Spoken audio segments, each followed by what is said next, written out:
dernier roman de Jaili, vous voyez très bien, par la trajectoire de son personnage principal, ce qu'est la révolte. Le personnage s'appelle Faïdé. Faïdé, s'il y a des peuls dans la salle, vous allez me corriger, signifie trouvaille. C'est bien ça. C'est ça, Faïdé. C'est écrit dans le roman. Faïdé signifie trouvaille. Et c'est quoi l'histoire? C'est l'histoire d'une dame qui, poussée par la misère, part de son village pour venir travailler à Maroua comme domestique. Elle est domestique chez quelqu'un d'important.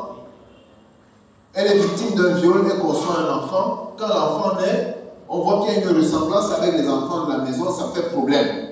On est obligé de la chasser, elle rentre dans le village avec son enfant. Elle sombre dans la misère parce que son mari a été happé par Boko Haram. Et donc, comment survivre au milieu de cette misère? Elle veut éviter à sa fille le destin qui a été le sien, c'est-à-dire se retrouver domestique et être un objet de toutes sortes d'humiliations. Sa fille arrête ses études en classe de 5e, Faïdé, parce qu'il n'y a pas moyen d'aller plus loin, il n'y a pas d'argent, il n'y a rien. Devant l'extrême misère dans laquelle elle se trouve, elle est obligée de laisser sa fille remonter à Maroua pour être domestique. Mais Faïdé sait exactement ce qu'elle veut pour sa vie. Elle est domestique dans une maison où les filles de la bourgeoisie ont un répétiteur et elle est assise dans un coin et elle suit à distance des cours de répétition. Elle voit les obstacles, les difficultés des épreuves qui sont données, qui sont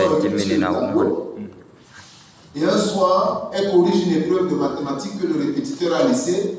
C'est comme ça qu'elle attire son attention, parce qu'il vient, il croit que c'est un enfant de la maison qui a enfin trouvé les bonnes réponses aux questions, mais c'est Faïdé qui a corrigé la copie. Faïdé se préoccupe d'école. Elle se préoccupe d'école, elle lit dans les cahiers des enfants, elle lit dans leurs livres, etc.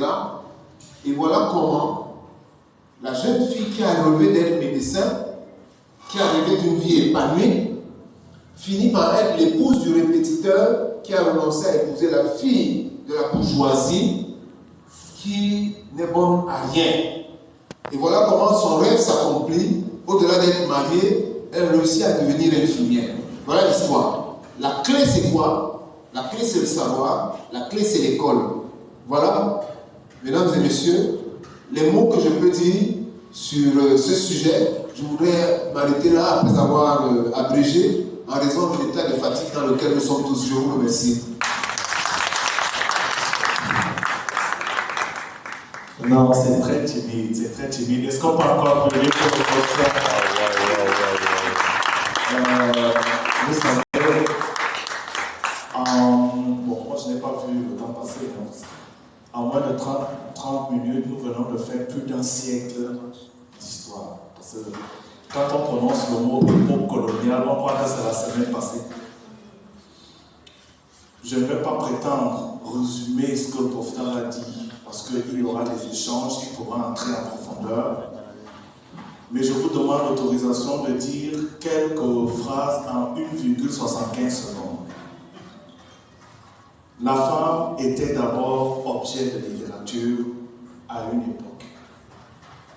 On parle d'elle. Sauf qu'à l'époque où elle est objet, on sélectionne entre celle qui obéit au canon que la société veut et celle qui veut s'émanciper. Et pour cela, je vous ai dit, vous êtes historien parce que ça me rappelle les écrits du père Laboultera qui disait déjà que les femmes qui ne voulaient plus porter le cabas n'étaient pas bienvenues dans la société métisse de l'époque. Voilà. L'Église catholique, ça c'est clair, dans la perspective méridionale, et l'assistance sociale dans le Sahel, où on confine la femme au mariage. Mais après est venue l'école. L'école qu'on croyait comme un stage au véritable destin qui est le mariage, mais l'école a permis de sonner la révolte. Et dans cette révolte, il y a eu plusieurs générations. Et dans cette salle, il y en a celle qui appartient à cette génération, qui a enregistré d'ailleurs vos propos. C'est pourquoi, M. Netours, de telles choses, il fallait que ça passe aussi à la radio.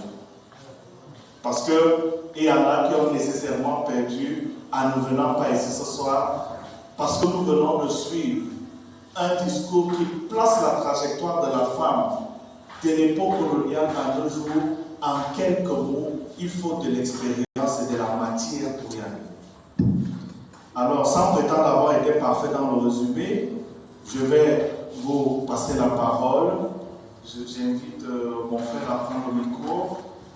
Vous allez en priorité et ensuite on va passer la parole à l'ensemble de l'auditoire. Vous avez la parole. Oui.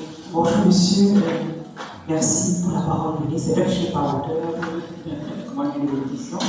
Je me réveille seulement pour ce, à partir de votre présentation.